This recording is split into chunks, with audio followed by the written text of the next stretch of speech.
The seventh trip, or Netzach. The snafu principle.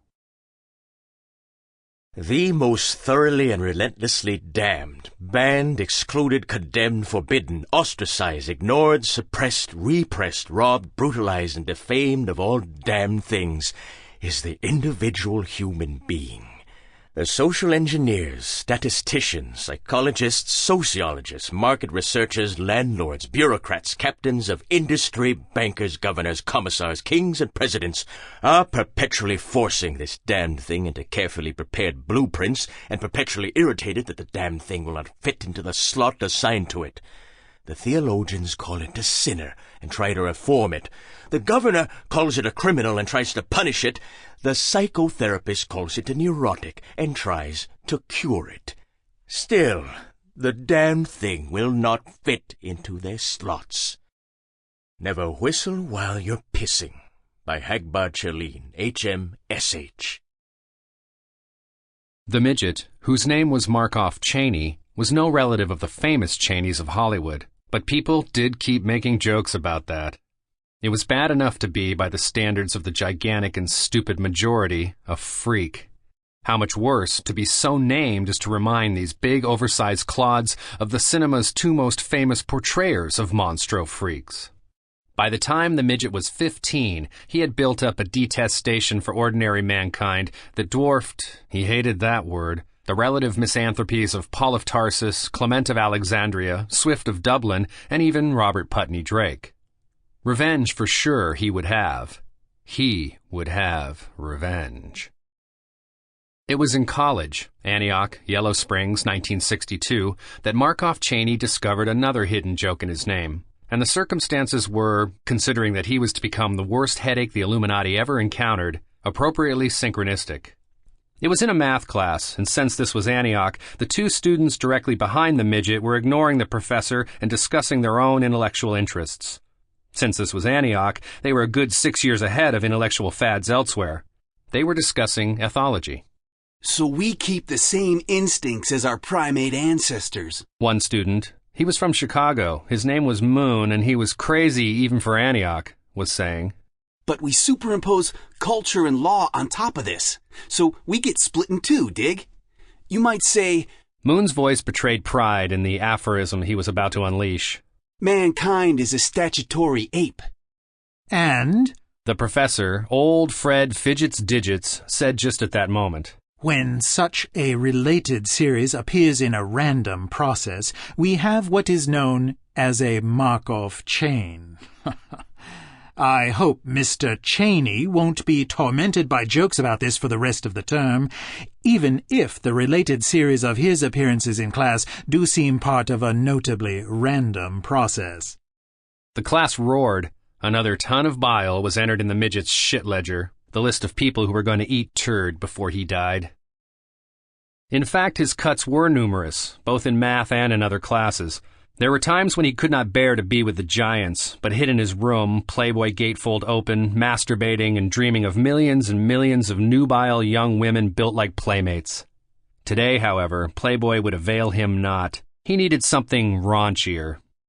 Ignoring his next class, physical anthropology, always good for a few humiliating moments, he hurried across David Street, passing Atlanta Hope without noticing her, and slammed into his room, chain-bolting the door behind him.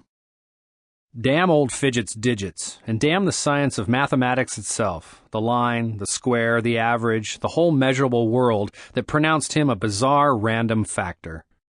Once and for all, beyond fantasy, in the depth of his soul, he declared war on the statutory ape, on law and order, on predictability, on negative entropy. He would be a random factor in every equation. From this day forward, unto death, it would be civil war. The midget versus the digits. He took out the pornographic tarot deck, which he used when he wanted a really far-out fantasy for his orgasm, and shuffled it thoroughly. Let's have a Markoff chain masturbation to start with, he thought with an evil grin. And thus, without ever contacting the Legion of Dynamic Discord, the Arisian Liberation Front, or even the justified Ancients of Mumu, Markoff Cheney began his own crusade against the Illuminati, not even knowing they existed. His first overt act, his Fort Sumter as it were, began in Dayton the following Saturday. He was in Norton's Emporium, a glorified 5-and-dime store, when he saw the sign. No salesperson may leave the floor without the authorization of a superior. The management. What? He thought. Are the poor little girls supposed to pee in their panties if they can't find a superior?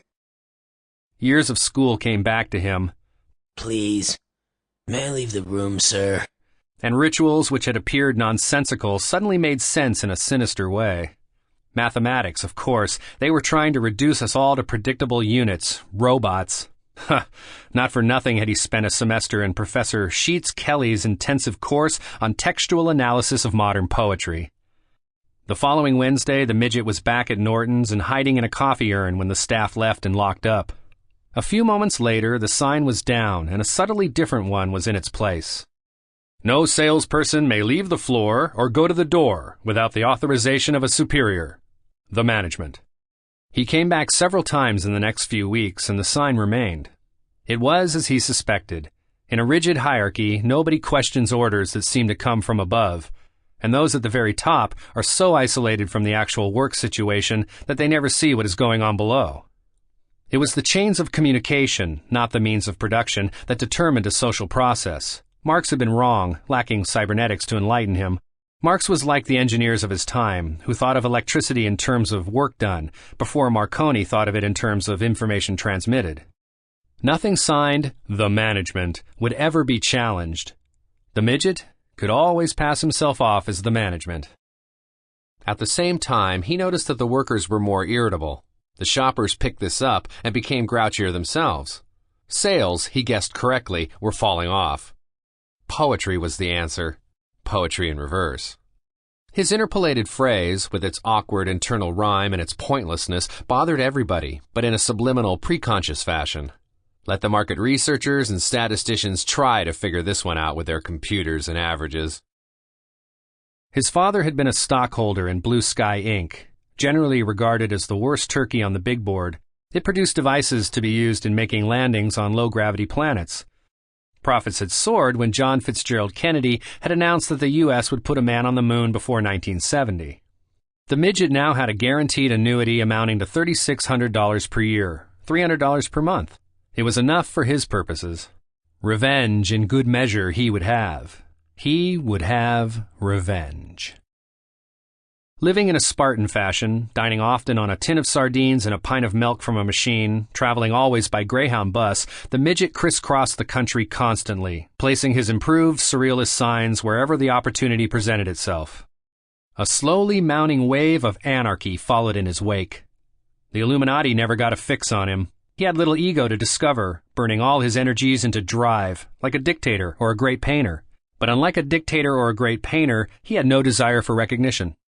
For years, the Illuminati attributed his efforts to the Discordians, the Jams, or the esoteric elf. Watts went up, and Detroit, Birmingham, Buffalo, Newark, a flaming picnic blanket spread across urban America as the midget's signs burned in the stores that had flaunted them. 100,000 marched to the Pentagon, and some of them tried to expel the demon. The Illuminati foiled that at the last minute, forbidding them to form a circle. A Democratic convention was held behind barbed wire. In 1970, a Senate committee announced that there had been 3,000 bombings in the year, or an average of 10 per day. By 1973, moratorium groups were forming in every college, every suburb. The SLA came and came back again. Atlanta Hope was soon unable to control God's lightning, which was going in for its own variety of terrorism years before Illuminati planning had intended. There's a random factor somewhere, technicians said at Illuminati International.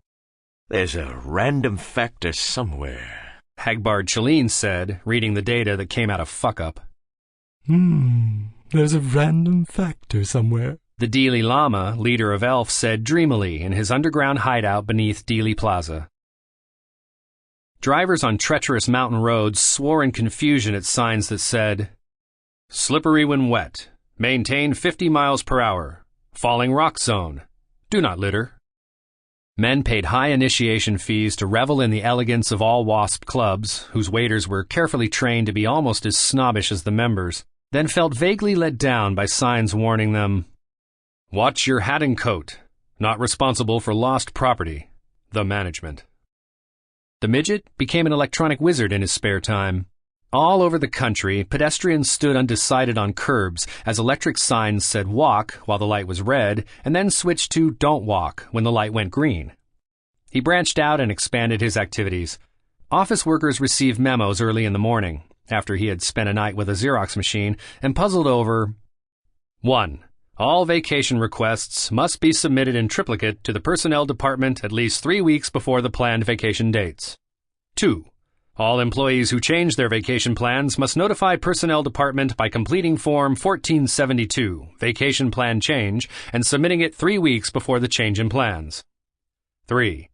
All vacation plans must be approved by the department supervisor and may be changed if they conflict with the vacation plans of employees of higher rank and/or longer tenure. 4. Department supervisors may announce such cancellations at any time, provided the employee is given 48 hours notice or 2 working days, whichever is longer, as the case may be. Employees crossing the international date line, see Form 2317. 5. Employees may not discuss vacation plans with other employees or trade preferred dates. 6. These few simple rules should prevent a great deal of needless friction and frustration if all employees cooperate, and we will all have a happy summer. The Management. On April 26th of the year when the Illuminati tried to immanentize the eschaton, the midget experienced aches, pains, nausea, spots before his eyes, numbness in his legs, and dizziness. He went to the hotel doctor, and a short while after describing his symptoms, he was rushed in a closed car to a building that had a Hopi Indian Kachina doll shop in front and the Las Vegas CIA office in the back. He was fairly delirious by then, but he heard somebody say, "Ha, we're ahead of the FBI and the cesspool cleaners on this one." Then he got an injection and began to feel better, until a friendly silver-haired man sat down by his cot and asked who the girl was. What girl? The midget asked irritably. Look, son, we know you've been with a girl. She gave you this. Was it the clap? The midget asked, dumbfounded. Except for his pornographic tarot cards, he was still a virgin. The giant women were also damn patronizing, but his own female equivalents bored him. The giantesses were the holy grail to him, but he never had the courage to approach one. I never knew the clap could be this bad, he added, blushing.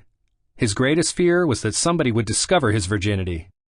No, it wasn't the clap, said the kindly man, who didn't deceive the midget one bit. If this guy couldn't pump him, he knew they would send in the mean, tough one. The nice cop and the nasty cop, oldest con in the business. This girl had a certain, rare disease, and we're with the U.S. Public Health Service. The gentleman produced forged credentials to prove this last allegation. Horseshit, the midget thought.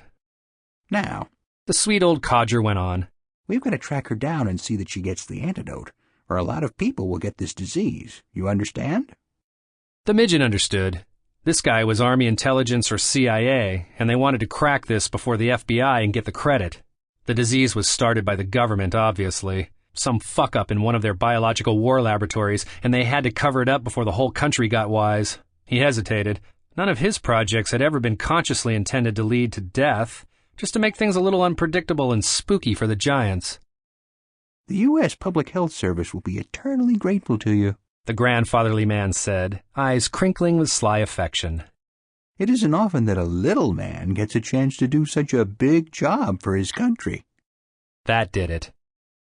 Well, the midget said.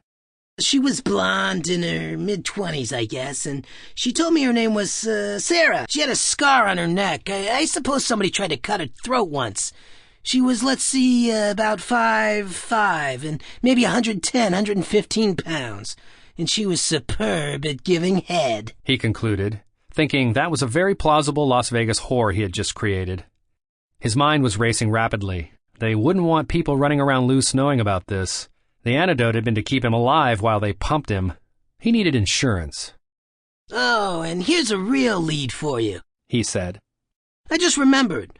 First I want to explain something about, people who are below average in stature. We're very sexy. You see, our sex gland, or whatever it's called, works extra, because our growth gland doesn't work, so we never get enough. He was making this up off the top of his head and enjoying it. He hoped it would spread. He had a beautiful vision of bored rich women seeking midgets as they now seek blacks. So you see, he went on, I kept her a long time. having encores and encores and encores. Finally, she told me she'd have to raise her price because she had another customer waiting. I couldn't afford it, so I let her go. Now the clincher. But she mentioned his name. She said Joe Blotz will be pissed if I disappoint him. Only the name wasn't Joe Blotz. Well, what is it? That's the problem, The midget said sadly. I can't remember. But if you leave me alone a while, He added brightly. maybe it'll come back to me. He was already planning his escape.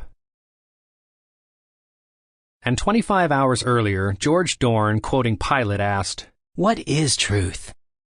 Barney Muldoon just then was lounging in the lobby of the Hotel Tudor, waiting for Saul to finish what he had called a very important, very private conversation with Rebecca. Nkrumah Fubar was experimentally placing a voodoo doll of the president of American Express inside a tetrahedron. Their computer was still annoying him about a bill he'd paid over 2 months ago, on the very day-night that Soapy Mosanigo dreamed of anthrax leprosy pie. R. Buckminster Fuller, unaware of this new development in his geodesic revolution, was lecturing the Royal Institute of Architects in London and explaining why there were no nouns in the real world. August Personage was breathing into a telephone in New York. Pearson Muhammad Kent was exuberantly bawling a female who was not only white, but from Texas. The midget himself was saying, Rude bastard, isn't he? to Dr. Naismith, and our other characters were variously pursuing their own hobbies, predilections, obsessions, and holy missions. But Hagbard, with uncharacteristic gravity, said, Truth is the opposite of lies. The opposite of most of what you've heard all your life. The opposite of most of what you've heard from me. They were in Hagbard's funky stateroom, and George, after his experience at the demolished Drake mansion, found the octopi and other sea monsters on the wall murals distinctly unappetizing.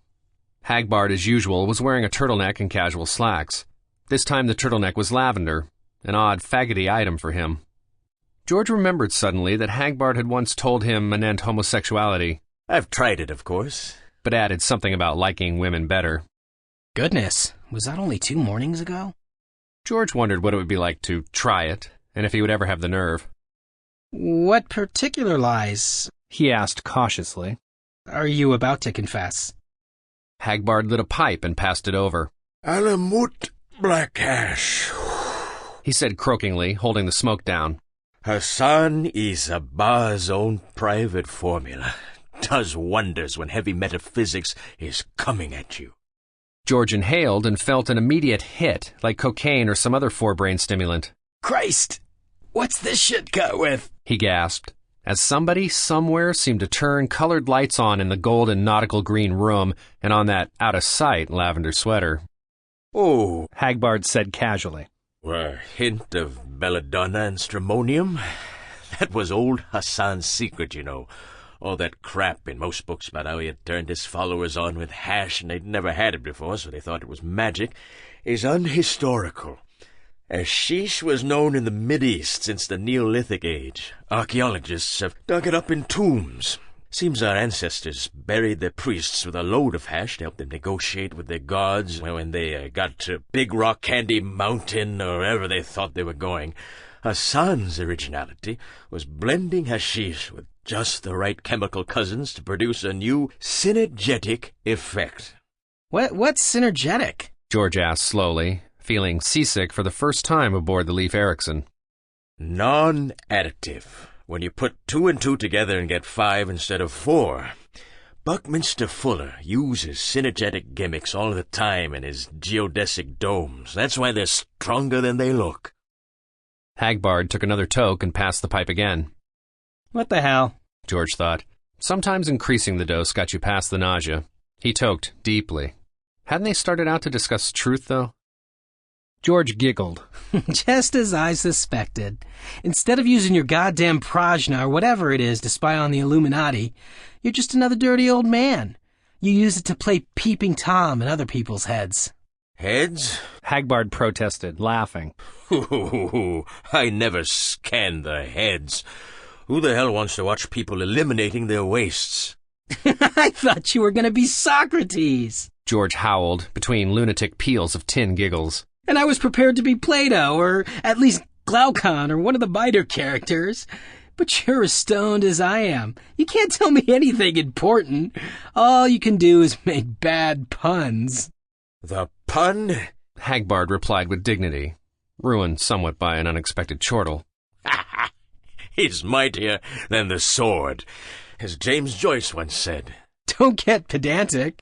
Can I get semantic? Yes, you can get semantic or antic, but not pedantic. Where were we? Truth. Yes, well, truth is like marijuana, my boy.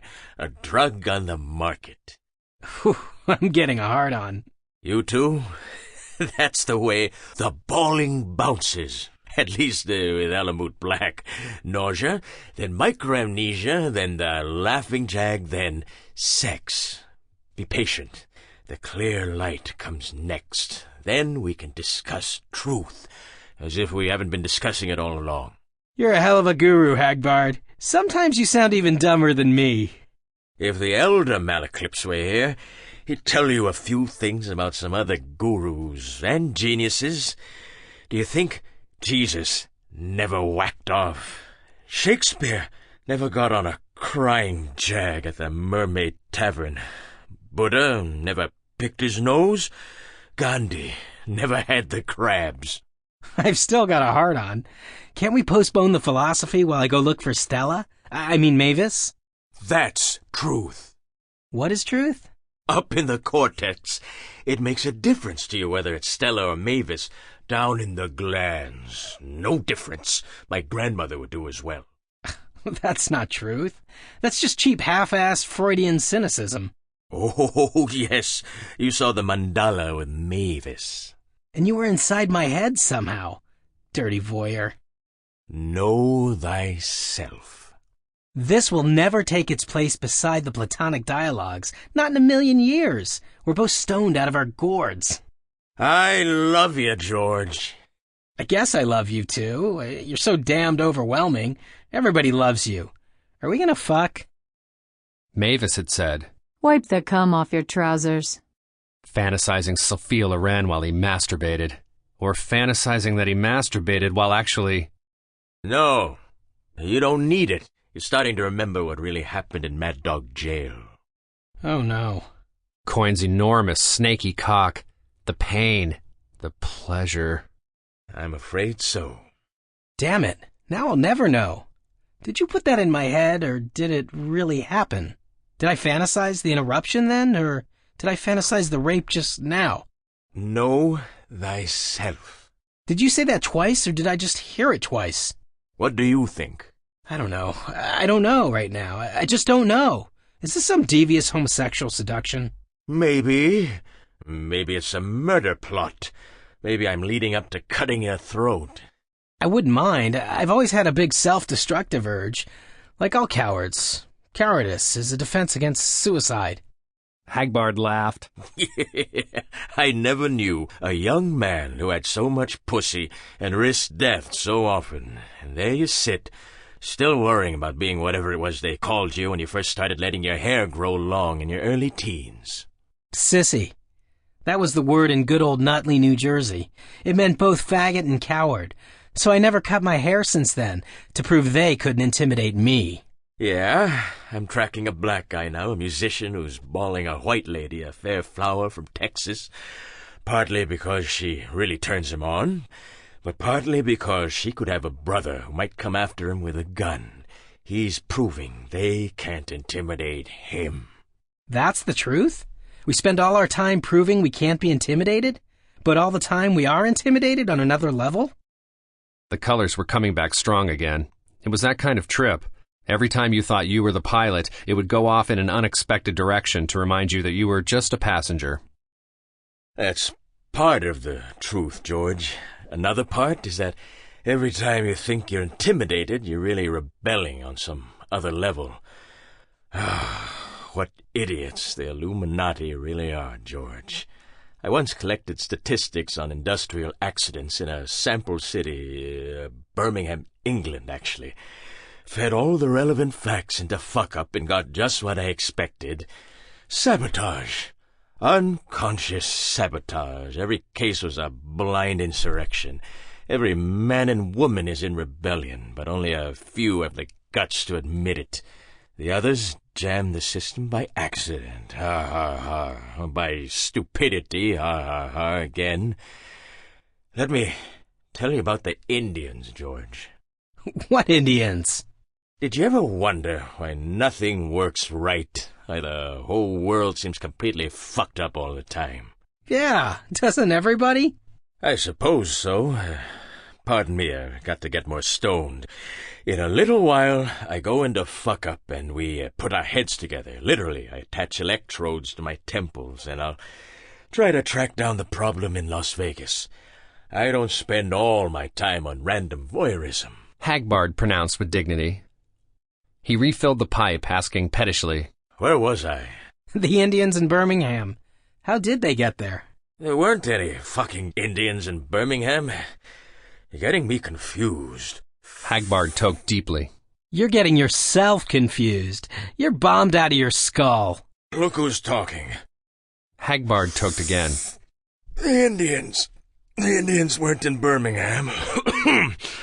Birmingham was where I did the study that convinced me most industrial accidents are unconscious sabotage. So are most misfiled documents among white-collar workers, I'd wager. The Indians are another story. I was a lawyer once when I first came to your country and before I went in for piracy.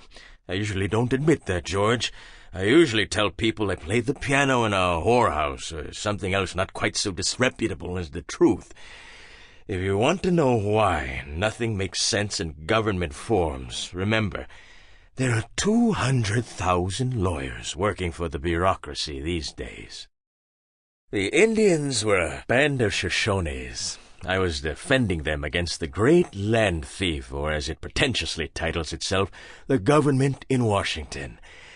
We were having a conference. You know what an Indian conference is like? Nobody talks for hours sometimes. A good yoga. When somebody does finally speak, you can be sure it comes from the heart.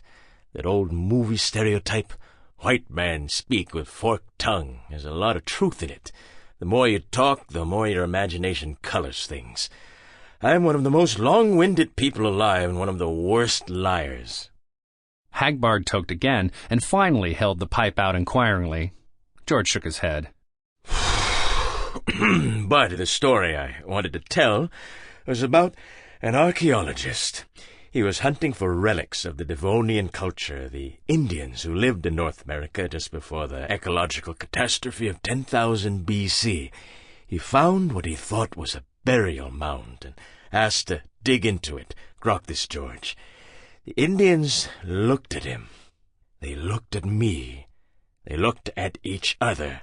Then the oldest man spoke and very gravely gave permission. The archaeologist hefted his pick and shovel and went at it like John Henry trying to beat that steam drill. In 2 minutes, he disappeared. Right into a cesspool. Then the Indians laughed. Grok, George. I knew them as well as any white man ever knows Indians. They had learned to trust me, and I them. And yet, I sat there while they played their little joke, and I didn't get a hint of what was about to happen, even though I had begun to discover my telepathic talents and even focus them a little. Think about it, George. Think about all the poker-faced blacks you've seen. Think about every time a black has done something so fantastically, outrageously stupid that you had a flash of racism, which, being a radical, you were ashamed of, right? And wondered if maybe they are inferior. And think of 99% of the women in the Caucasian world, outside Norway, who do the Dumb Dora or Marilyn Monroe act all the time. Think a minute, George. Think. There was a silence that seemed to stretch into some long hall of near-Buddhist emptiness. George recognized a glimpse, at last, into the void all his acid-head friends had tried to describe. And then he remembered this was not the trip Hagbard was pushing him toward. But the silence lingered as a quietness of spirit, a calm in the tornado of those last few days, and George found himself ruminating with total dispassion, without hope or dread or smugness or guilt, if not totally without ego or in full darshana, at least without the inflamed and voracious ego that usually either leaped forward or shrunk back from naked fact. He contemplated his memories and was unmoved, objective, at peace. He thought of blacks and women and of their subtle revenges against their masters, acts of sabotage that could not be recognized clearly as such because they took the form of acts of obedience. He thought of the Shoshone Indians and their crude joke, so similar to the jokes of oppressed peoples everywhere.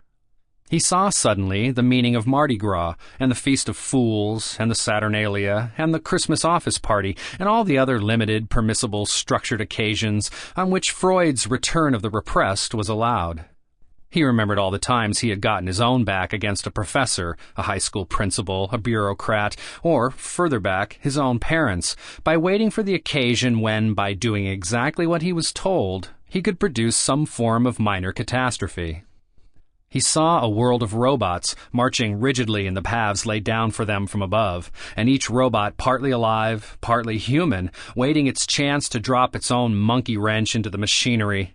He saw, finally, why everything in the world seemed to work wrong, and the situation normal was all fucked up.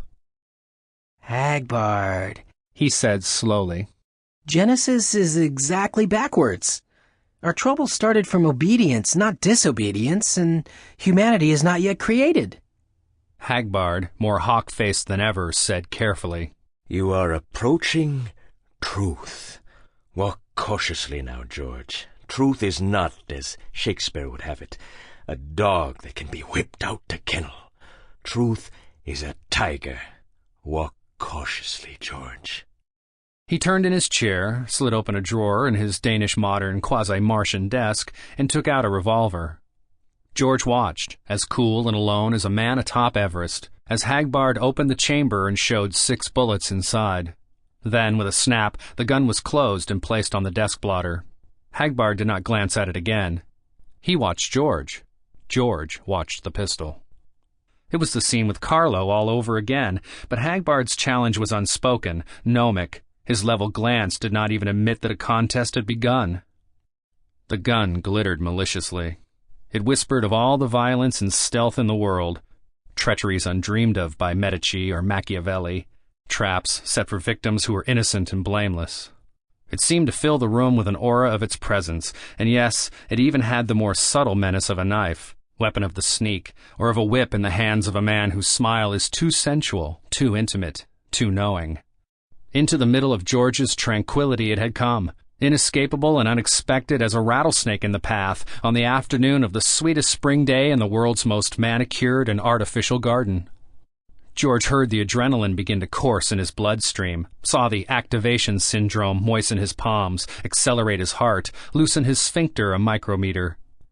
And still, high and cool on his mountain, felt nothing. The robot, he said, glancing finally at Hagbard, is easily upset. Don't put your hand in that fire. Hagbard warned, unimpressed. You'll get burned. He watched. He waited. George could not tear his glance from those eyes, and in them, then, he saw the merriment of Howard the Dolphin, the contempt of his grade school principal.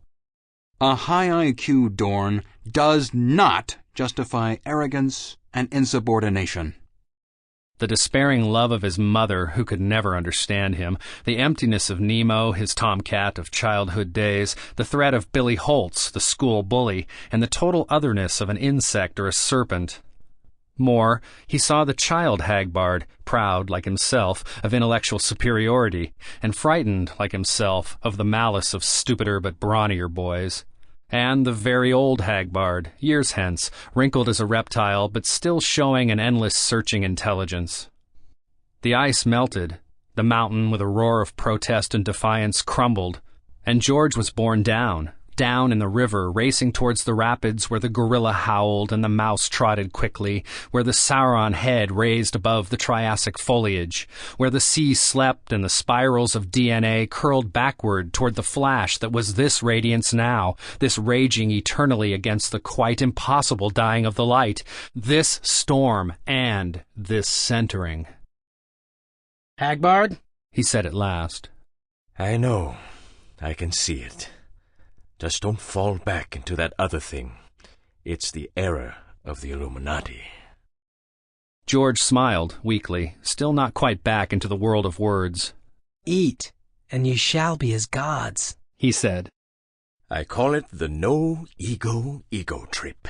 It's the biggest ego trip of all, of course. Anybody can learn it.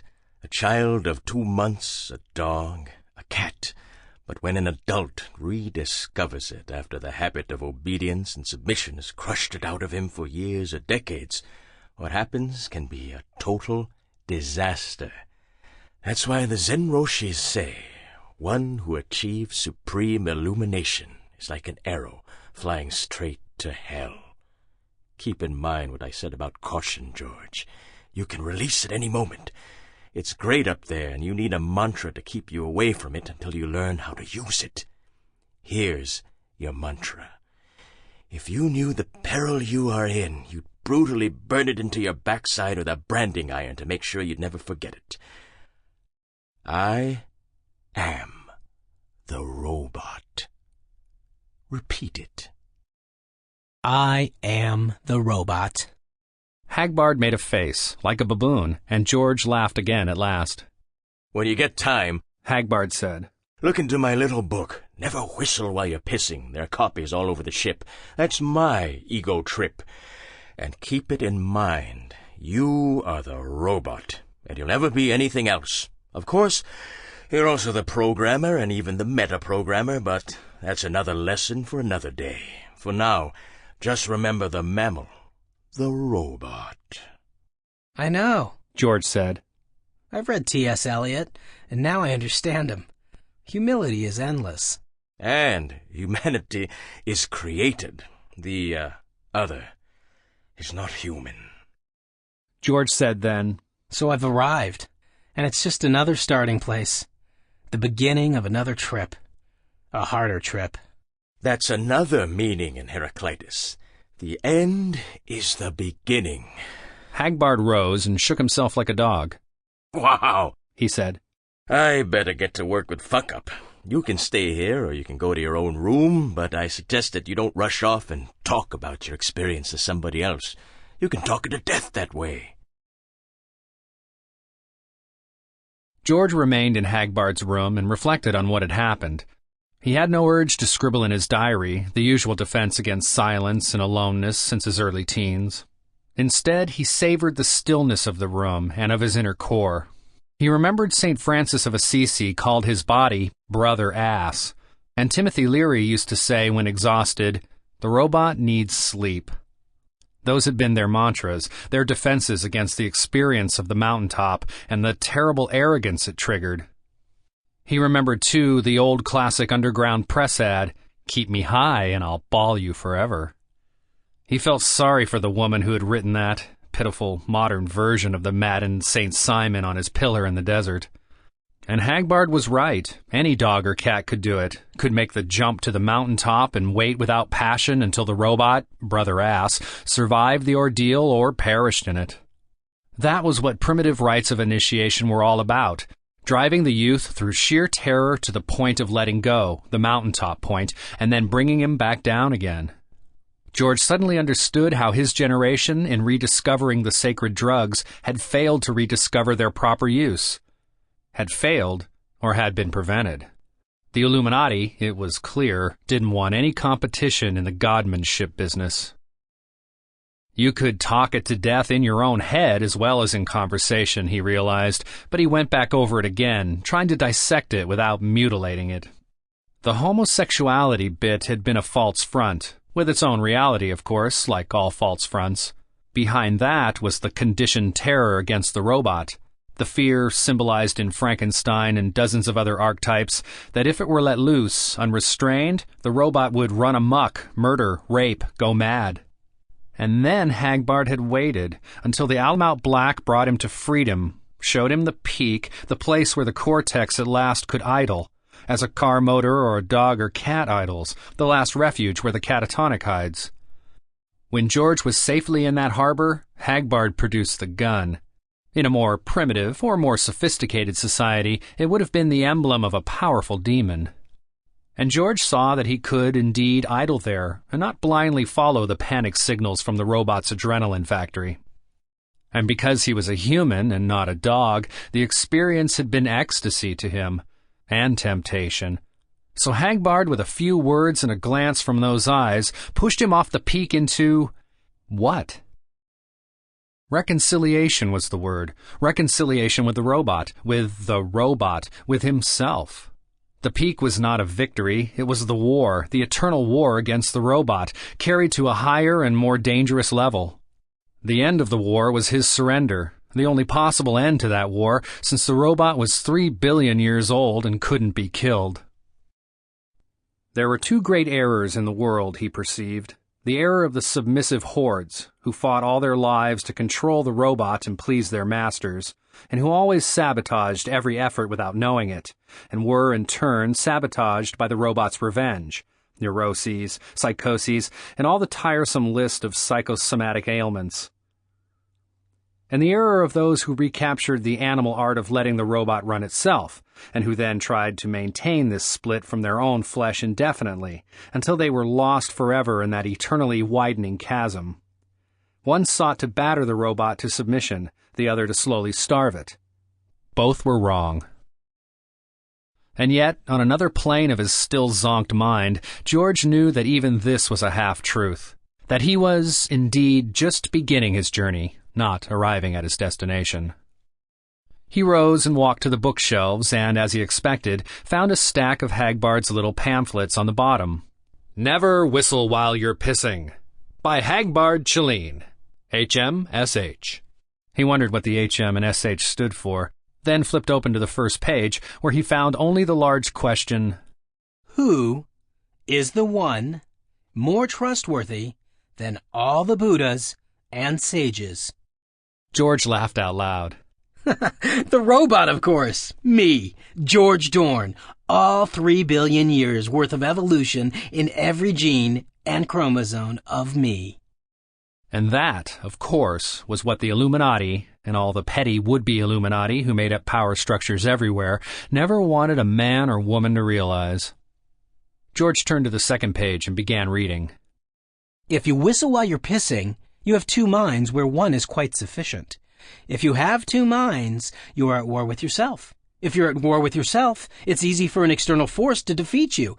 This is why Mengse wrote, a man must destroy himself before others can destroy him. That was all, except for an abstract drawing on page 3 that seemed to suggest an enemy figure moving out toward the viewer. About to turn to page 4, George got a shock. From another angle, the drawing was 2 figures engaged in attacking each other. I and it, the mind and the robot. His memory leaped back 22 years, and he saw his mother lean over his crib and remove his hand from his penis. Christ, no wonder I grab it when I'm frightened. The robot's revenge. The return of the repressed. George started to turn the page again and saw another trick in Hagbard's abstraction. From a third angle, it might be a couple making love. In a flash, he saw his mother's face above his crib again, in better focus, and recognized the concern in her eyes. The cruel hand of repression was moved by love. She was trying to save him from sin. And Carlo, dead 3 years now, together with the rest of that Moratori group. What had inspired Carlo when he and the 4 others, all of them less than 18, George remembered, blasted their way into a God's Lightning rally and killed 3 cops and 4 Secret Service agents in their attempts to gun down the Secretary of State? Love. Nothing but mad love. The door opened and George tore his eyes from the text.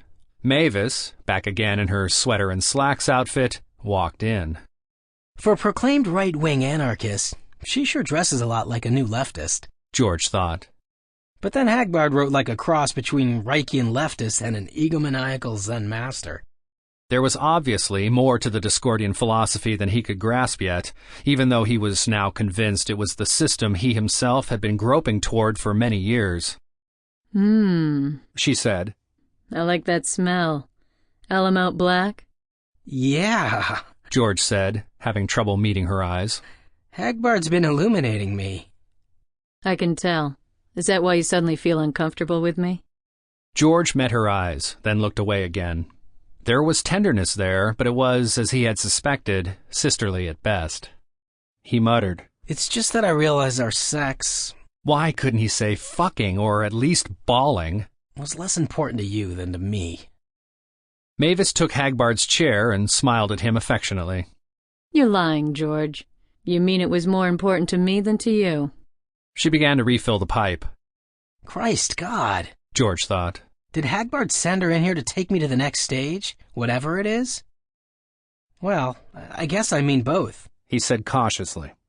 You were more emotionally involved than I was then, but now I'm more emotionally involved. And I know that what I want, I can't have. Ever. Ever is a long time. Let's just say you can't have it now.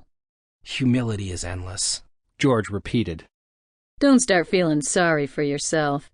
You've discovered that love is more than a word in poetry, and you want it right away. You just had two other things that used to be just words to you, sunyata and satori. Isn't that enough for one day? I'm not complaining. I know that humility is endless. Also means surprise is endless. Hagbard promised me a happy truth, and that's it. Mavis finally got the pipe lit, and after toking deeply, passed it over. You can have Hagbard, she said.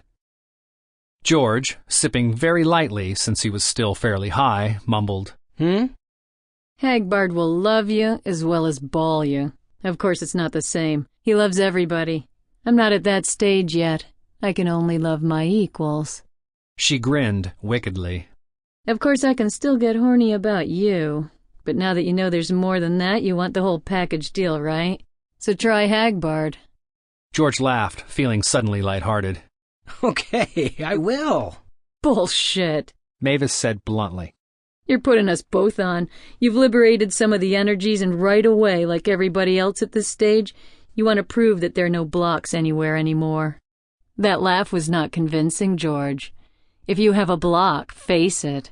Don't pretend it isn't there. Humility is endless, George thought. You're right, he said, unabashed. That's better. At least you didn't fall into feeling guilty about the block. That's an infinite regress. The next stage is to feel guilty about feeling guilty. And pretty soon you're back in the trap again, trying to be the governor of the nation of Dorne. The robot, George said. Mavis toked and said, I call it the robot. You picked that up from Leary back in the mid-60s. I keep forgetting you were a child prodigy. I can just see you with your eyeglasses and your shoulders all hunched, poring over one of Tim's books when you were 8 or 9. You must have been quite a child. They've sure mauled you over since then, haven't they? It happens to most prodigies, and non-prodigies too, for that matter. Yeah, 8 years grade school, 4 high school, 4 college, then postgraduate studies. Nothing left but the robot at the end. The ever-rebellious nation of me, with poor old I sitting on the throne trying to govern it. There's no governor anywhere, George quoted. You are coming along nicely. That's Zhuangzhou, the Taoist philosopher. But I never understood him before. So that's where Hagbard stole it. He has little cards that say, there's no enemy anywhere, and ones that say, there's no friend anywhere. He said once he could tell in 2 minutes which card was right for a particular person, to jolt them awake. But words alone can't do it. I've known most of the words for years. Words can help, in the right situation, if they're the wrong words. I mean, the right words. No, I do mean the wrong words. They laughed, and George said, Are we just goofing, or are you taking up the liberation of the nation of Dorne, where Hagbard left off? Just goofing. Hagbard did tell me that you had passed one of the gateless gates and that I might drop in, after you had a while alone. A gateless gate. That's another one I've known for years, without understanding it. The gateless gate and the governorless nation. The chief cause of socialism is capitalism. What the hell does that bloody apple have to do with all this? The apple is the world. Who did Goddess say owns it? The prettiest one. Who is the prettiest one? You are. Don't make a pass right now, think. George giggled. I've been through too much already. I think I'm getting sleepy. I have two answers, one communist and one fascist. Both are wrong, of course. The correct answer has to fit in with your anarcho-capitalism. Not necessarily. Anarcho-capitalism is just our trip. We don't mean to impose it on everybody. We have an alliance with an anarcho-communist group called the Jams. John Dillinger's their leader. Come off it. Dillinger died in 1935 or something. John Dillinger's alive and well today in California, Fernando Poo in Texas. Mavis smiled. As a matter of fact, he shot John F. Kennedy. Give me another toke. If I have to listen to this, I might as well be in a state where I won't try to understand it. Mavis passed the pipe. The prettiest one has quite a few levels to it, like all good jokes. I'll give you the Freudian one, as beginners. You know the prettiest one, George? You gave it to the apple just yesterday. Every man's penis is the prettiest thing in the world to him. From the day he's born until the day he dies, it never loses its endless fascination. And I kid you not, baby. The same is true of every woman and her pussy. It's the closest thing to a real, blind, helpless love and religious adoration that most people ever achieve. But they'd rather die than admit it. Homosexuality, the urge to kill, petty spites and treacheries, fantasies of sadism, masochism, transvestism, any weird thing you can name. They'll confess all that in a group therapy session. But that deep, submerged, constant narcissism, that perpetual mental masturbation, is the earliest and most powerful block. They'll never admit it. From what I've read of psychiatric literature, I thought most people had rather squeamish and negative feelings about their genitals. That, to quote Freud himself, is a reaction formation.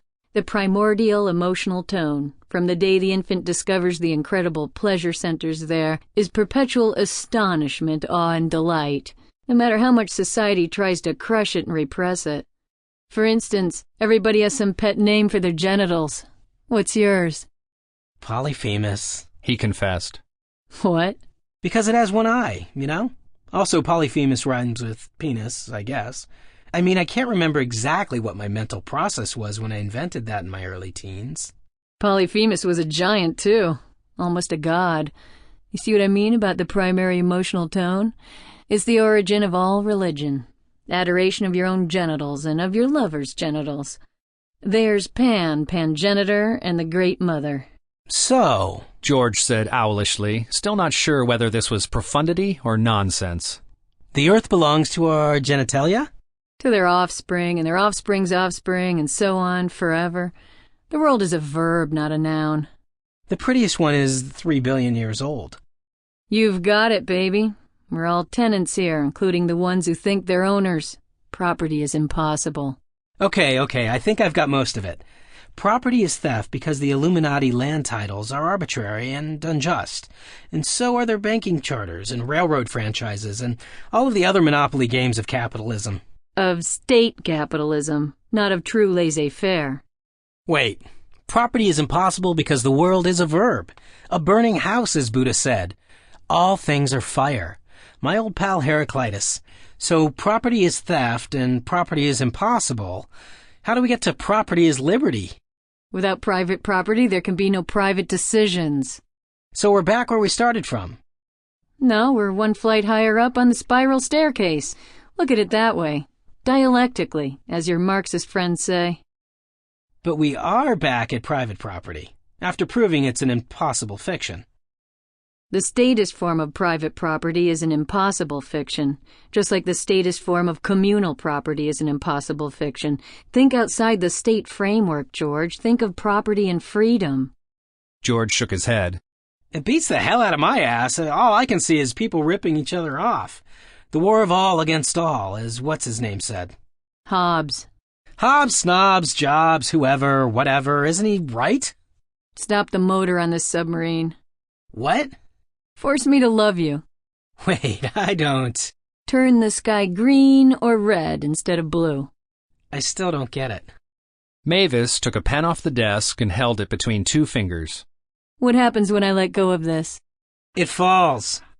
Where do you sit if there are no chairs? On the floor. If I wasn't so stoned, I would have had it by then. Sometimes drugs are more of a hindrance than a help. On the ground, I added. On your ass, that's for sure. The point is, if the chairs all go away, you still sit. Or you build new chairs.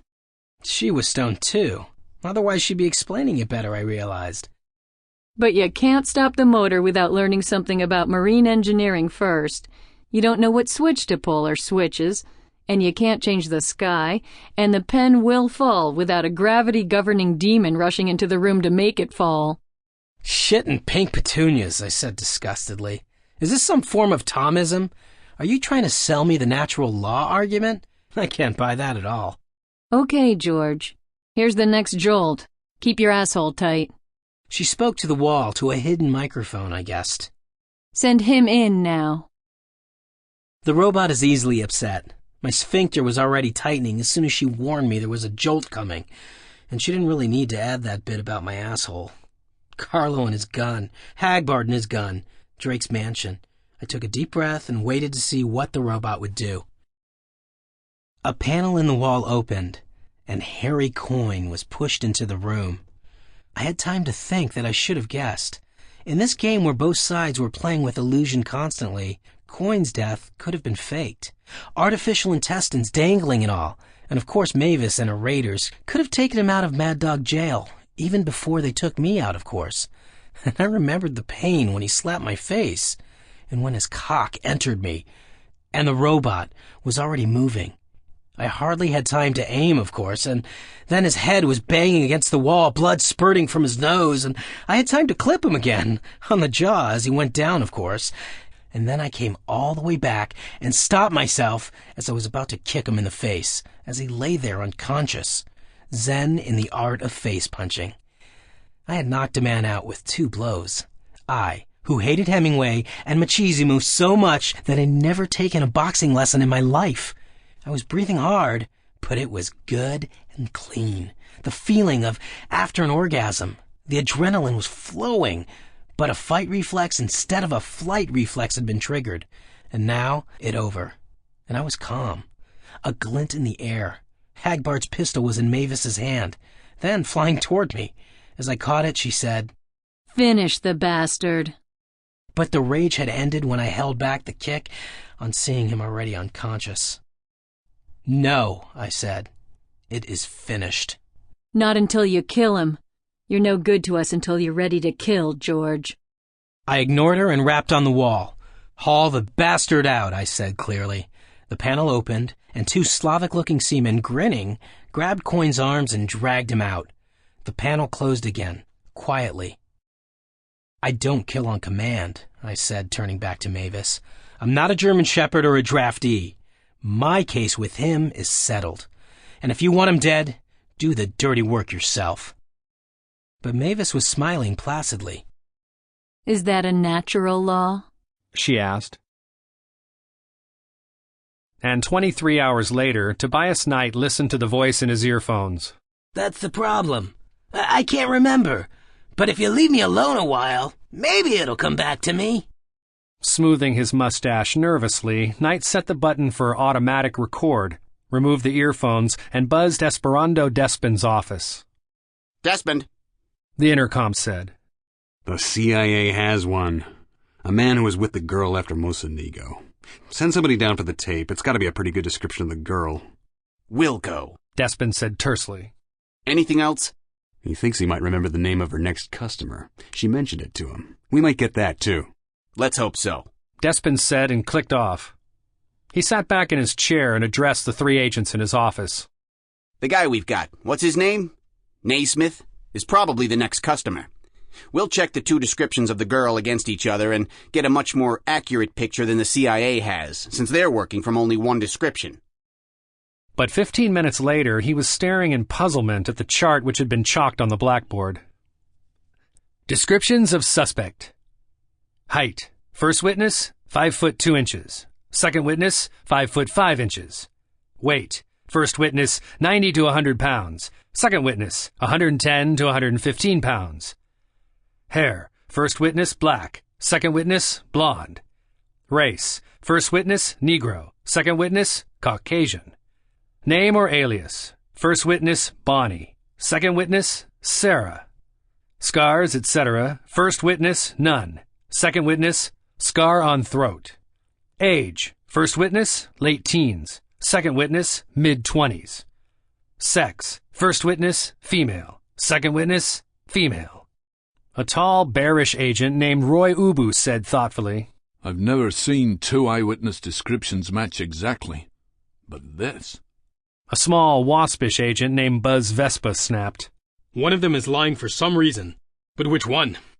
Neither of them has any reason to lie, Despin said. Gentlemen, we've got to face the facts. Dr. Mocenigo was unworthy of the trust that the U.S. government placed in him. He was a degenerate sex maniac. He had 2 women last night, one of them a negra. What do you mean that little sawed-off bastard is gone? Peter Curtin of the CIA was shouting at that very moment. The only way out of his room was right through that door there, and we've all had it under constant surveillance. The door was only opened once when DeSalvo took out the coffee urn to have it refilled at the sandwich shop next door. Oh, my God. The coffee urn. As he slumped back in his chair, mouth hanging open, an agent with a device that looked like a minesweeper stepped forward. Daily sweep for FBI bugs, sir, he said uncomfortably. I'm afraid the machine is registering one under your desk. If you'll just let me reach in and, that gets it. And Tobias Knight, listening, heard no more. It would be a few hours at least until their man in the CIA was able to plant a new bug. And Saul Goodman stepped hard on the brakes of his rented Ford Brontosaurus as a tiny and determined figure dashing out of the Papa Mescalito sandwich shop ran right in front of the fender. Saul heard a sickening thud and Barney Muldoon's voice beside him saying, Oh, Christ, no. I was at the end of my ropes. The syndicate, I could see. But why the feds? I was flabbergasted. I said to that dumb cunt, Bonnie Quint, Are you 1,000% sure? Carmel, She says. I know the syndicate. They're not that smooth. These guys were just what they claimed. Feds. Oh, Christ Jesus, with egg in his beard. I couldn't help myself. I just hauled off and I bopped her in the kisser, that dumb cunt. What did you tell them? I screamed. What did you tell them? She started to snivel. I didn't tell him nothing, she says. So I had to bop her again. Christ, I hate hitting women. They always blubber so much.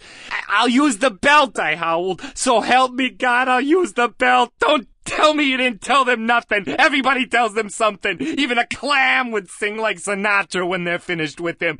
So what did you tell them? I bopped her again. Christ, this was terrible. I just told him I wasn't with this Mocenigo, which I wasn't. So who did you tell them you were with? I made up a prescription. A midget. A guy I saw on the street. I wouldn't give the name of a real John. I know that could come back against you. And me. I didn't know what to do. So I bopped her again. Go away, I says. Be missing. Let me think. She goes out, still blubbering, and I go over to the window and I look out at the desert to calm my head. My rose fever was starting to act up. It was that time of year. Why do people have to bring roses to the desert? I tried to contemplate hard on the problem and forget my health. There was only one explanation. That damn Mocenigo figured out that Sherry was pumping him and told the feds. The syndicate wasn't in it yet. They were all still running around the east like chickens with their legs cut off, trying to figure out who rubbed Maldonado and why it happened at the house of a straight like this banker Drake. So they hadn't got the time yet to find out that $5 million of Banana Nose's money had disappeared into my own safe as soon as I heard he was dead.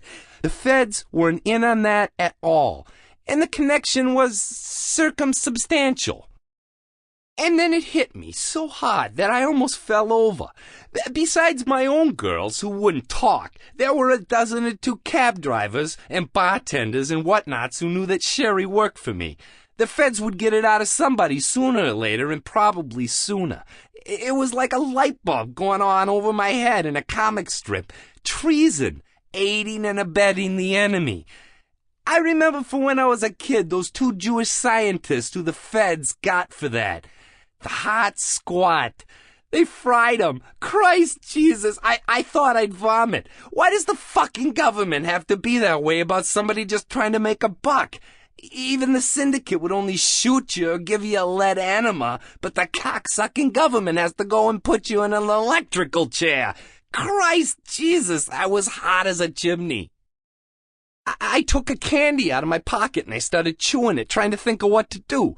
If I ran, the syndicate would guess I was the one who emptied the till when Maldonado was rubbed and they'd get me. If I didn't run, the feds would be at the door with the high treason warrant. It was a double whammy.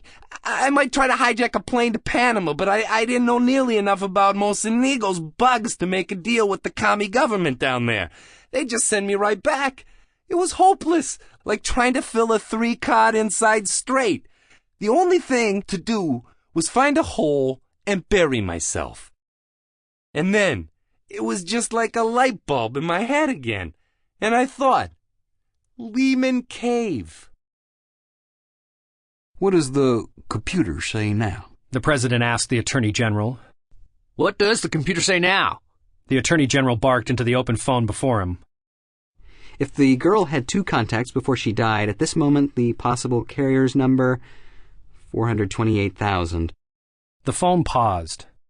If the girl had 3 contacts, 7,656,000.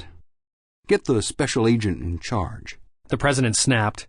He was the calmest man at the table. Ever since Fernando Poo, he had been supplementing his Librium, Tofranil, and Elavil with Demerol, the amazing little pills that had kept Hermann Göring so chipper and cheerful during the Nuremberg trials, while all the other Nazis crumbled into catatonic, paranoid, or other dysfunctional conditions. Despond, a second open phone said. This is your president. Give it to us straight. Have you treed the coon? Sir, no, sir. We have yet to find the procurer, sir. The girl can't possibly be alive, but we haven't found her. It is now mathematically certain that somebody hid her body. The obvious theory, sir, is that her procurer, being in an illegal business, hid the body rather than report it. We have 2 descriptions of the girl, sir, and although they don't tally completely, they should lead us to her procurer. Of course, he should die soon, sir, and then we'll find him. That's the Rubicon of the case, sir. Meanwhile, I am happy to report, sir, that we're lucking out amazingly. Only 2 definite cases off the base so far, and both of them injected with the antidote. It is possible, just possible, that the procurer went into hiding after disposing of the body. In that case, he hasn't contacted another human being and is not spreading it. Sir. Despond, the president said. I want results. Keep us informed. Your country depends on you. Yes, sir. Tree that coon, Despond. We will, sir. Esperando Despond turned from the phone as an agent from the computer section entered the room. Got something? He snapped nervously. The first girl, the Negra, sir, she was one of the pros we questioned yesterday. Her name is Bonnie Quint. You look worried. Is there a hitch? Despond asked shrewdly. Just another of the puzzles. She didn't admit to being with Mocenigo the night before, but that kind of lying we expected. Here's what's weird. Her description of the guy she says she was with. The computer man shook his head dubiously. It doesn't fit Naismith, the guy who said he was with her. It fits the little mug, the dwarf that the CIA grabbed, only he said she was the second girl. Despond mopped his brow. What the heck has been going on in this town? He asked the ceiling. Some kind of sex orgy? In fact, several kinds of sex orgies had been going on in Las Vegas ever since the veterans of the sexual revolution had arrived 2 days earlier. The Hugh M. Hefner Brigade had taken 2 stories of the sands, hired a herd of professional women, and hadn't yet come out to join the Alfred Kinsey Brigade, the Norman Mailer guerrillas, and the others in marching up and down the strip, squirting young girls in the crotch with water pistols, passing bottles of hooch back and forth, and generally blocking traffic and annoying pedestrians. Dr. Naismith himself, after a few token appearances, had avoided most of the merriment and retired to a private suite to work on his latest fundraising letter for the Colossus of Yorba Linda Foundation. Actually, the VSR, like white heroes opposing red extremism, was one of Naismith's lesser projects and brought in only peanuts. Most of the real veterans of the sexual revolution had succumbed to syphilis, marriage, children, alimony, or some such ailment, and few white heroes were prepared to oppose red extremism in the bizarre manner suggested by Naismith's pamphlets. In both of those cases, he had recognized 2 nut markets that nobody else was exploiting and had quickly moved in. Even the John Dillinger Died for You Society, of which he was inordinately proud, since it was probably the most implausible religion in the long history of humanity's infatuation with metaphysics, didn't earn much less per annum than these fancies. The real bread was in the Colossus of Yorba Linda Foundation, which had been successfully raising money for several years to erect a heroic monument in solid gold and 10 feet taller than the Statue of Liberty, honoring the martyred former president Richard Milhous Nixon.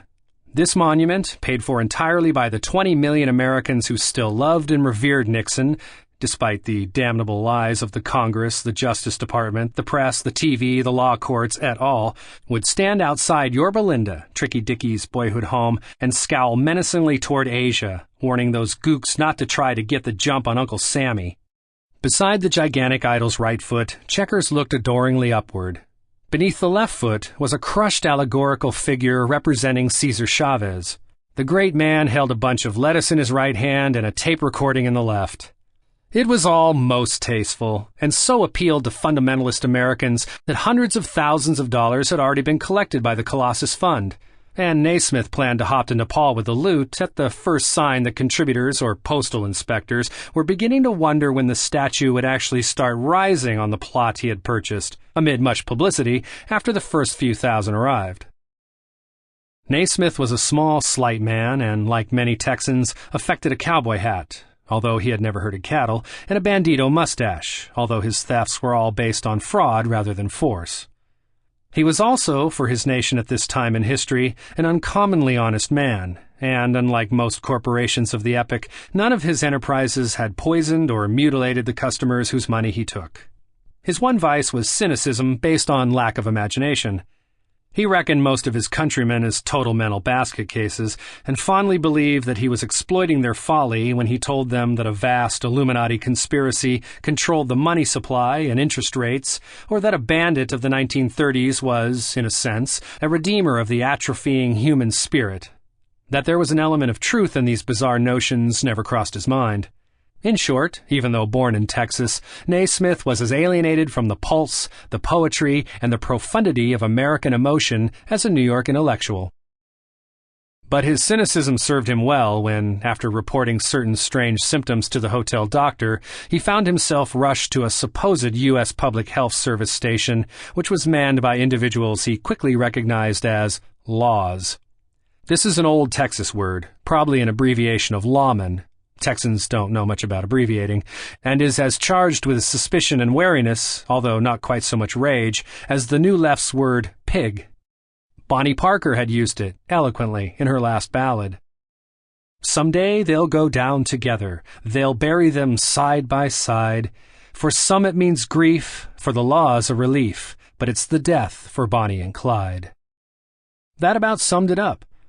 The laws were not necessarily fascist Gestapo racist pigs, words largely unknown in Texas, but they were people who would find it a relief if bothersome and rebellious individualism disappeared, however bloody the disappearance might be. If you were ornery enough, the laws would bushwhack you, shoot you dead from ambush without a chance to surrender, as they did to Miss Parker and Mr. Barrow.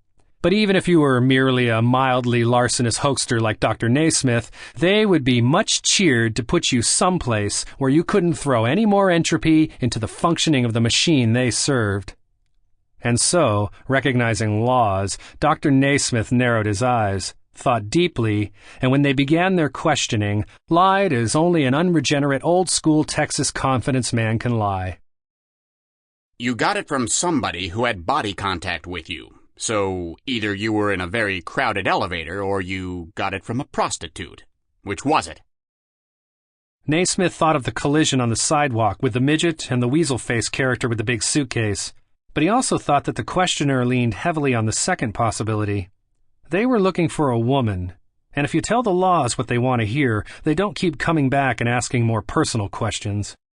I visited a prostitute, he said, trying to sound embarrassed. Can you describe her? He thought back over the pros he had seen with other VSR delegates, and one stood out. Being a kindly man, he didn't want to implicate an innocent whore in this messy business, whatever it was, so he combined her with another woman, the first that he ever successfully penetrated in his long-ago youth in the 1950s. Unfortunately for Dr. Naismith's kindly intentions, the laws never expect an eyewitness description to match the person described in all respects. So when his information was coded into an IBM machine, 3 cards came out. Each one had more similarities to his fiction than differences from it, and they came from a card file of several hundred prostitutes whose descriptions had been gathered and coded in the past 24 hours. Running the 3 cards through a different sorting in the machine, limited to outstanding bodily characteristics most commonly remembered correctly, the technicians emerged, after all, with Bonnie Quint. 45 minutes later, she was in Esperando Despin's office, nervously twirling her mink stole, picking at the hem of her miniskirt, evading questions nimbly, and remembering intensely Carmel's voice saying, "I'll use the belt! So help me God, I'll use the belt!" She was also smarting from the injection. You don't work freelance, Despin told her nastily for the 5th time. In this town, the mop would put a knife up your ass and break off the handle if you tried that. You've got a pimp. Now, do we throw the book at you, or do we get his name? Don't be too hard on her, Tobias Knight said. She's only a poor, confused kid. Not 20 yet, are you? He asked her kindly. Give her a chance to think. She'll do the right thing. Why should she protect a lousy pimp who exploits her all the time? He gave her a reassuring glance. Poor, confused kid, my ass! Despin exploded. This is a matter of life and death, and no nigger whore is going to sit here lying her head off and get away with it. He did a good imitation of a man literally trembling with repressed fury. I'd like to kick her head in! He screamed. Knight, still playing the friendly cop, looked shocked. That's not very professional, he said sadly. You're overtired, and you're frightening the child. 3 hours later, after Despin had nearly done a complete psycho shtick and virtually threatened to behead poor Bonnie with his letter opener, and Knight had become so fatherly and protective that both he and she were beginning to feel that she was actually his very own 6-year-old daughter, being set upon by goths and vandals. A sobbing but accurate description of Carmel emerged, including his address. 12 minutes later, Roy Ubu, calling via car radio, reported that Carmel was not in his house and had been seen driving toward the southwest in a jeep with a large suitcase beside him. In the next 18 hours, 11 men in jeeps were stopped on various roads southwest of Las Vegas, but none of them was Carmel, although most of them were around the height and weight and general physical description given by Bonnie Quint, and 2 of them even had large suitcases.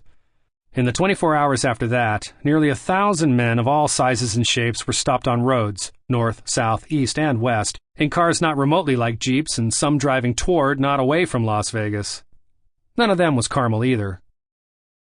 Among all the men wandering around the Desert Door base and the city of Las Vegas with credentials from the U.S. Public Health Service, one who really was employed by the USPHS had a long, lean body, a mournful countenance, a general resemblance to the late great Boris Karloff, and the name Fred Filiariasis. By special authority of the White House, Dr. Filiariasis was able to gain access to everything known by the scientists at Desert Door, including the course of the disease in those originally infected, among whom 2 had died before the antidote took effect, and 3 had shown a total lack of symptoms, even though exposed along with the others. He also had access to both FBI and CIA information as it came in, without having to bug either office. It was he, therefore, who finally put together the correct picture on April 30th and reported directly to the White House at 11 that morning.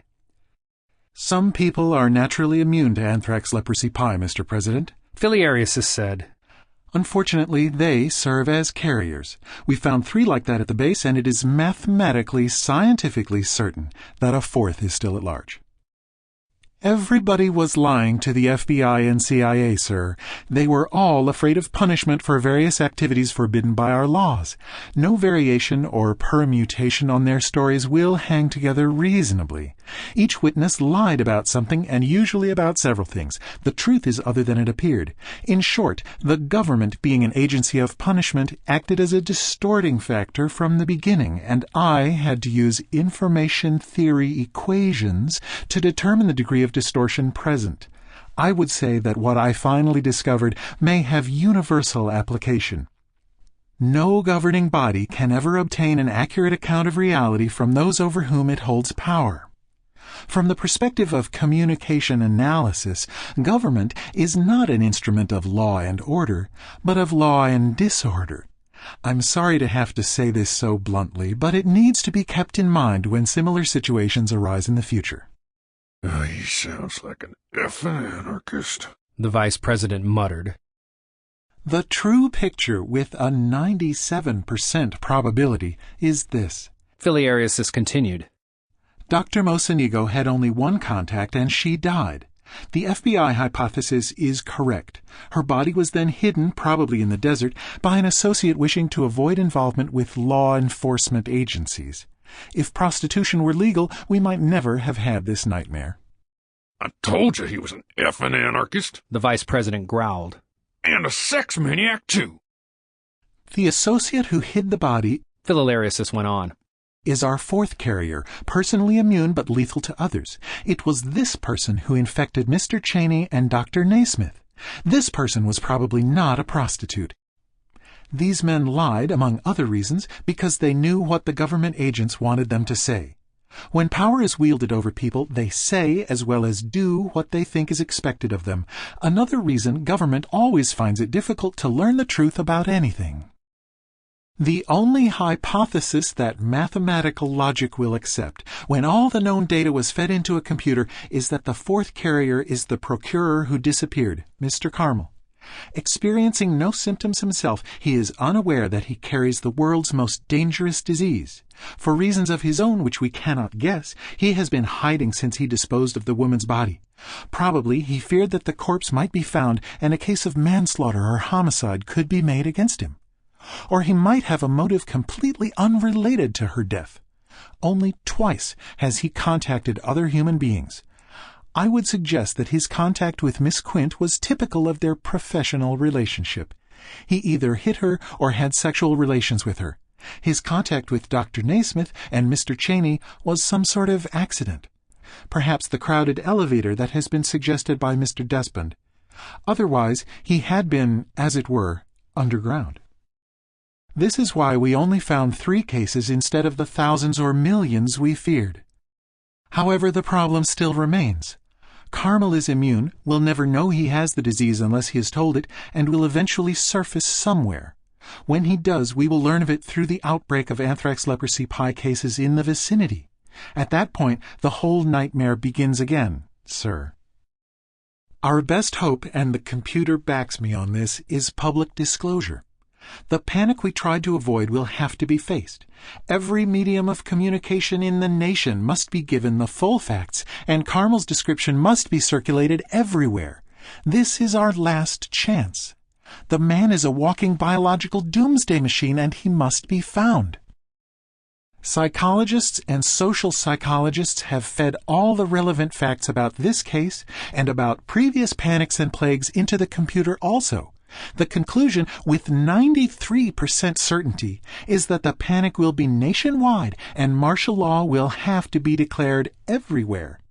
Liberals in Congress should be placed under house arrest as the first step, and the Supreme Court must be stripped of its powers totally.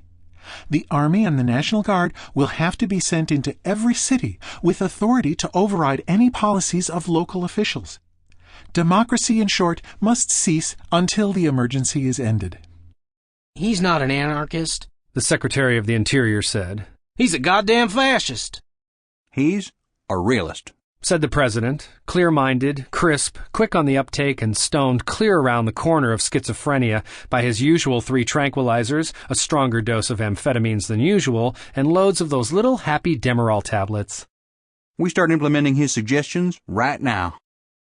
And so those few tattered remnants of the Bill of Rights, which had survived into the 4th decade of the Cold War, were laid to rest. Temporarily, it was thought by those present. Dr. Philolarius, whose name in the ancient illuminated seers of Bavaria was Gracchus Gruad, had completed on the day known as May Eve, or Walpurgisnacht, the project begun when the first dream of anthrax leprosy pie was planted in Dr. Mocenigo's mind on the day known as Candlemas. These dates were known by much older names in the Illuminati, of course, and the burial of the Bill of Rights was expected by them to be permanent. 2 hours before Dr. Philolarius spoke to the president, 4 of the world's 5 Illuminati Primi met in an old graveyard in Ingolstadt. The 5th could not be present. They agreed that all was going as scheduled, but one danger remained. Nobody in the order, however developed his or her ESP, had been able to trace Carmel. Leaning on a tombstone, where Adam Weishaupt had once performed rites so unique that the psychic vibration had bounced off every sensitive mind in Europe, leading to such decidedly peculiar literary productions as Lewis's The Monk, Maturin's Melmoth, Walpole's Castle of Otranto, Mrs. Shelley's Frankenstein, and de Sade's 120 Days of Sodom. The eldest of the 4 said, "It can still fail, if one of the Mehums finds the pimp before he infects a city or 2. Mehums was an abbreviation for all descendants of those not part of the original Unbroken Circle. It meant mere humans. Why can none of our ultra-sensitives find him? A second asked. Does he have no ego or soul at all? He has a vibration, but it's not distinctly human. Whenever we seem to have a fix on it, we're usually picking up a bank vault or the safe of some paranoid millionaire. The eldest replied. We have that problem with an increasing number of Americans. The third commented morosely. In that nation we have done our work too well. The conditioning to those pieces of paper is so strong that no other psychic impulse remains to be read. The 4th spoke. Now is no time for trepidation, my brothers.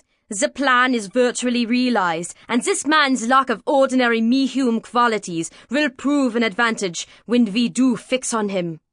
No ego, no resistance. We will be able to move at him at our whim.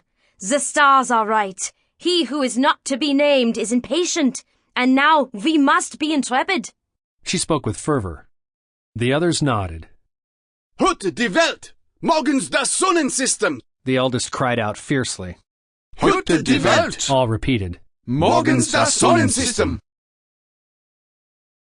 But 2 days earlier, as the Leif Erikson left the Atlantic and entered the underground ocean of Volusia beneath Europe, George Dorn was listening to a different kind of chorus. It was, Mavis had explained to him in advance, the weekly Agape Ludens, or love feast game of the Discordians, and the dining hall was newly bedecked with pornographic and psychedelic posters, Christian and Buddhist and Amerindian mystic designs, balloons and lollipops dangling from the ceiling on day-glow dab strings, numinous paintings of Discordian saints, including Norton I, Sigismundo Malatesta, Guillaume of Aquitaine, Jiang Zhou, Judge Roy Bean, various historical figures even more obscure, and numerous gorillas and dolphins. Bouquets of roses and forsythia and gladiolas and orchids, clusters of acorns and gourds, and the inevitable proliferation of golden apples, pentagons, and octopi. The main course was the best Alaskan king crab Newburgh George had ever tasted, only lightly dusted with a mild hint of Panamanian red grass. Dozens of trays of dried fruits and cheeses were passed back and forth among the tables, together with canapes of exquisite caviar George had never encountered before. Only Hagbard knows where those sturgeons spawn, Mavis explained. And the beverage was a blend of the Japanese 17-herb mu tea with Menominee Indian peyote tea. While everyone gorged, laughed, and got gently but definitely zonked, Hagbard, who was evidently satisfied that he and Fuckup had located the problem in Las Vegas, merrily conducted the religious portion of the Agape Ludens. Rub-a-dub-dub, he chanted. All hail Eris! The crew merrily chorused. All hail Eris! Sayadasti! Hagbard chanted. All that I tell you is true. Sayadasti! The crew repeated. All hail Eris! George looked around. There were 3 or 5 races present, depending on which school of physical anthropology you credited, and maybe 100 nationalities, but the feeling of brotherhood and sisterhood transcended any sense of contrast, creating instead a blend, as in musical progression. Sayadavaktavya! Hagbard chanted now. All that I tell you is false. Sayadavaktavya! George joined in. All hail Eris! Sayadasti, Sayanasti. Hagbard intoned. All that I tell you is meaningless. Sayadasti, Sayanasti. All agreed, some jeeringly. All hail Eris! If they had services like this in the Baptist church back in Nutley, George thought, I never would have told my mother religion is all a con and had that terrible quarrel when I was 9.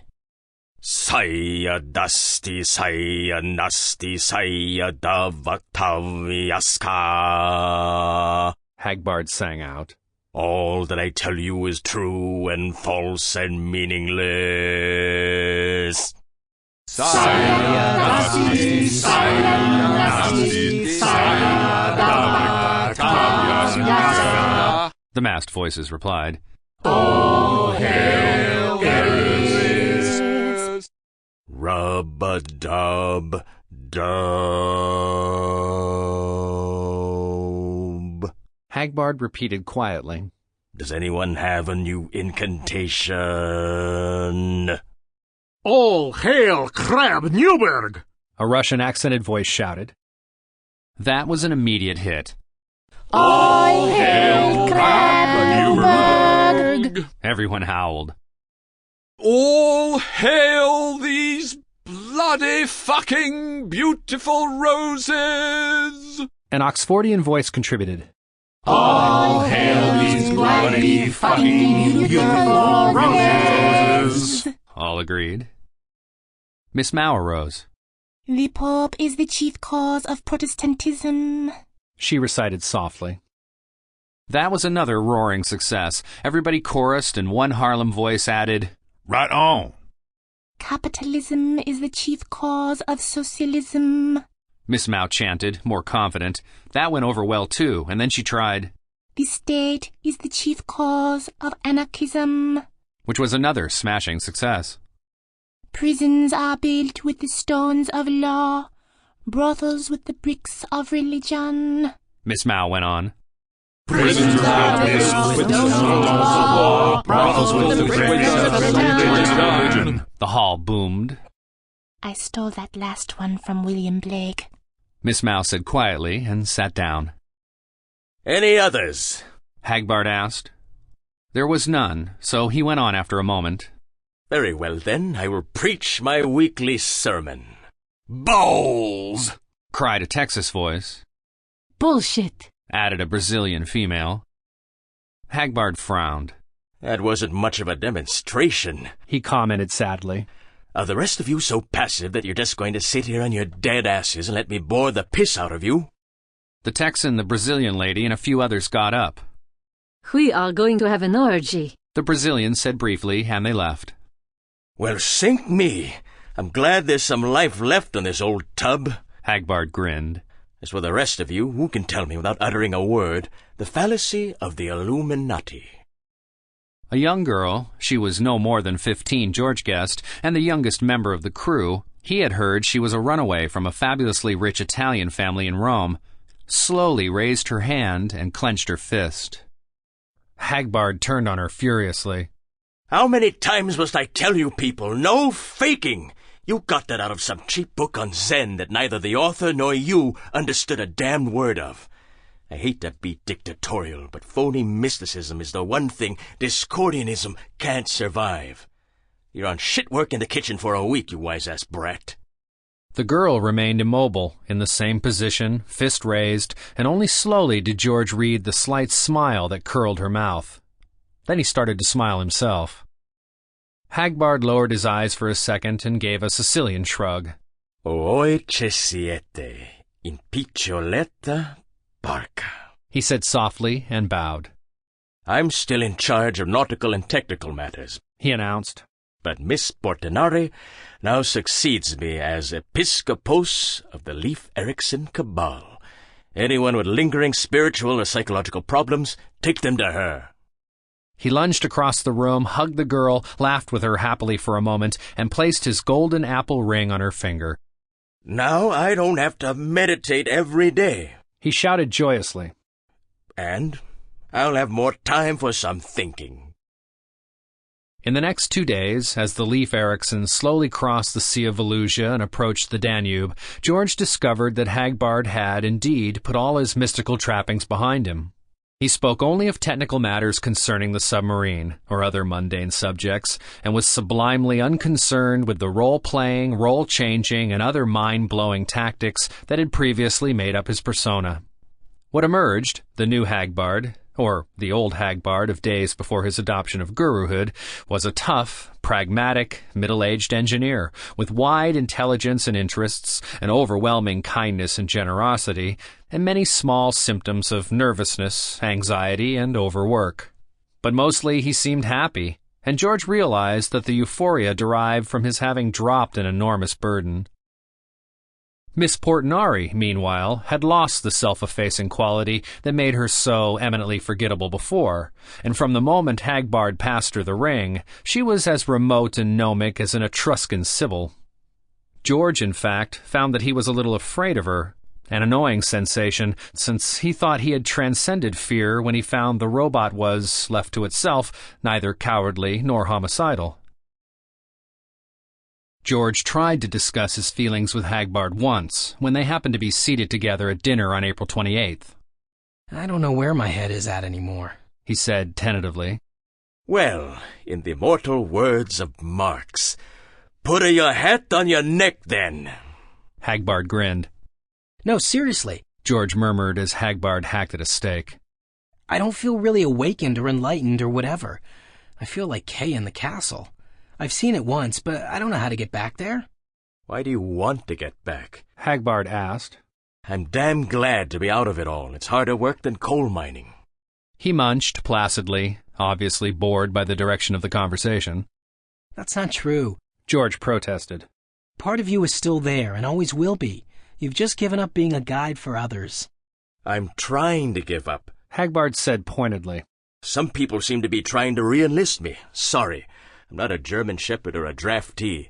Non serviam, George. George fiddled with his own steak for a minute, then tried another approach. What was that Italian phrase you used, just before you gave your ring to Miss Portinari? I couldn't think of anything else to say, Hagbard explained, embarrassed. So, as usual with me, I got arty and pretentious. Dante addresses his readers in the first canto of the Paradiso, O voi che siete in piccioletta barca, roughly, O you who are sailing in a very small boat astern of me. He meant that the readers, not having had the vision, couldn't really understand his words. I turned it around, O oi che siete in piccioletta barca, admitting I was behind her in understanding. I should get the Ezra Pound Award for hiding emotion in tangled erudition. That's why I'm glad to give up the guru gig. I never was much better than second-rate at it. Well, I'm still way astern of you, George began. Look, Hagbard growled.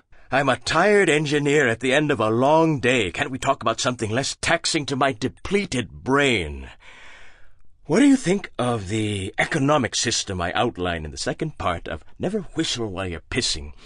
I've decided to start calling it techno-anarchism.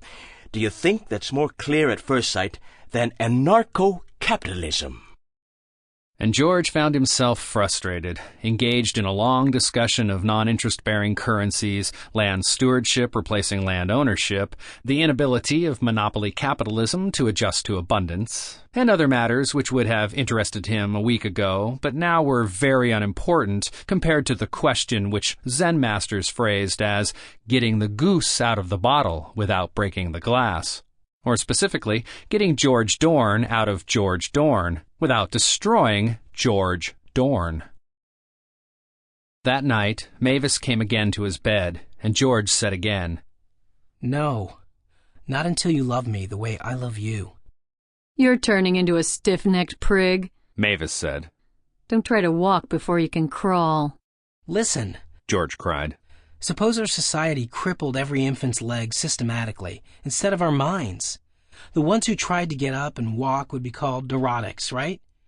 And the awkwardness of their first efforts would be published in all psychiatric journals as proof of the regressive and shizzy nature of their unsocial and unnatural impulse toward walking, right?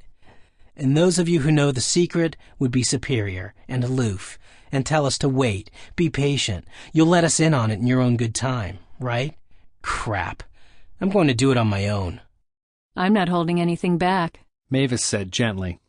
"There's no field until both poles are charged." "And I'm the dead pole? Go to hell and bake bagels."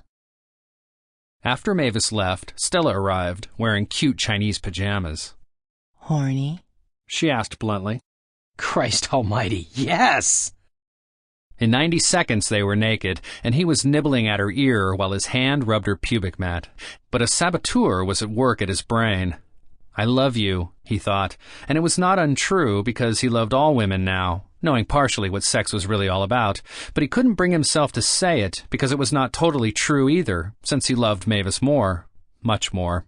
"I'm awfully fond of you," he almost said, but the absurdity of it stopped him. Her hand cupped his cock and found it limp. Her eyes opened and looked into his inquiringly. He kissed her lips quickly and moved his hand lower, inserting a finger until he found the clitoris. But even when her breathing got deeper, he did not respond as usual, and her hand began massaging his cock more desperately. He slid down, kissing nipples and belly button on the way, and began licking her clitoris.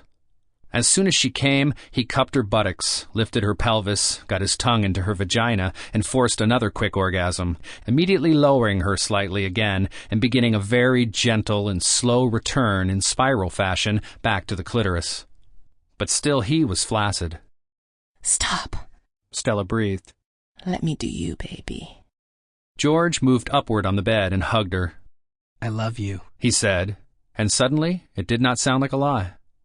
Stella giggled and kissed his mouth briefly. "It takes a lot to get those words out of you, doesn't it?" she said bemusedly. "Honesty is the worst policy," George said grimly. "I was a child prodigy, you know? A freak. It was rugged. I had to have some defense, and somehow I picked honesty. I was always with older boys, so I never won a fight. The only way I could feel superior or escape total inferiority was to be the most honest bastard on the planet Earth." "So you can't say I love you unless you mean it?" Stella laughed. "You're probably the only man in America with that problem. If you could only be a woman for a while, baby. You can't imagine what liars most men are." "Oh, I've said it at times, when it was at least half true, but it always sounded like play acting to me, and I felt it sounded that way to the woman, too. This time, it just came out. Perfectly natural. No effort." "That is something." Stella grinned. "And I can't let it go unrewarded." Her black body slid downward, and he enjoyed the aesthetic effect as his eyes followed her, black on white, like the yin-yang or the sacred cow.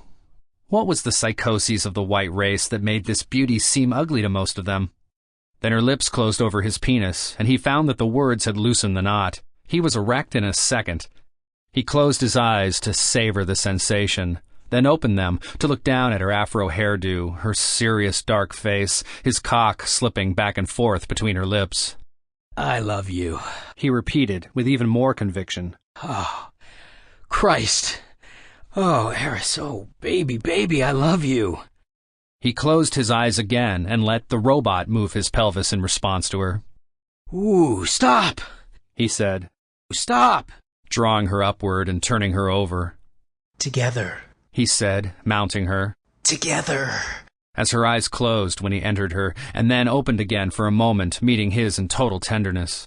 I love you, Stella. I love you.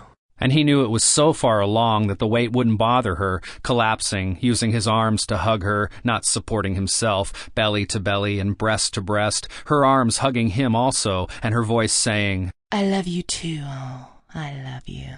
And moving with it, saying, Angel. And, Darling. And then saying nothing, the explosion and the light again permeating his whole body, not just the penis, a passing through the mandala to the other side, and a long sleep.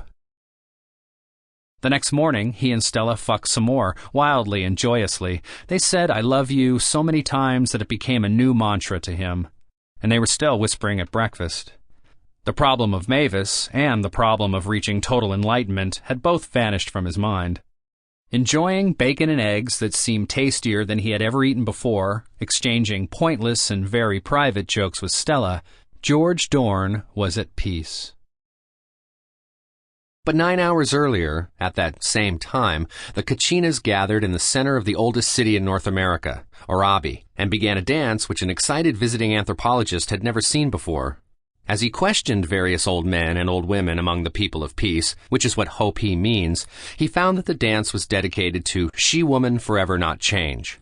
He knew enough not to try to convert that title into his own grammar, since it represented an important aspect of the Hopi philosophy of time, which is much like the Simon Moon and Adam Weishaupt philosophies of time, and nothing like what physics students learn, at least until they reach graduate-level studies. Only 4 times, he was told, had this dance ever been necessary. 4 times when the many worlds were all in danger, and this was the time of the 5th and greatest danger. The anthropologist, who happened to be a Hindu named Indal Ring, quickly jotted in his notebook, CF, 4 yogas in Upanishads, Wagadu legend in Sudan, and Marsh's queer notions about Atlantis. This could be big. The dance went on, the drums pounded monotonously, and Carmel, far away, broke into a sudden perspiration. And in Los Angeles, John Dillinger calmly loaded his revolver, dropped it in his briefcase, and set a Panama hat on his neatly combed silver-gray hair. He was humming a song from his youth. Those wedding bells are breaking up that old gang of mine. I hope that pimp is where Hagbard says, he thought. I've only got 18 hours before they declare martial law.